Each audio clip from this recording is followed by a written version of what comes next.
Good morning, नमस्ते, शुभ बिहानी सम्पूर्णमा। अविरल वर्षाको कारणले देशको विभिन्न भूभागहरूमा सयौँको ज्यान लिएको छ भने थुप्रै राजमार्गहरू, सडकहरू भौतिक क्षतिहरू भएको खबर दुःखका साथ विभिन्न सञ्चार माध्यममा बिहानै हेर्न पाइयो।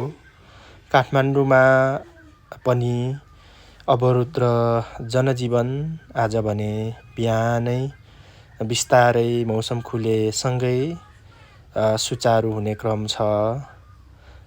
आशा गरौँ अबको दिनहरू अझ सहज हुनेछ।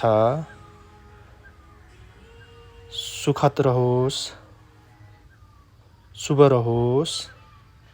प्राकृतिक विपत्तिहरू यसरी नै अकल्पनीय हिसाबले सधैँ नै हामीले सामनाहरू गरिराखेका हुन्छौँ। यसको जिम्मेवार पक्ष मूलतः हामी मानव समाज नै हुनुपर्दछ।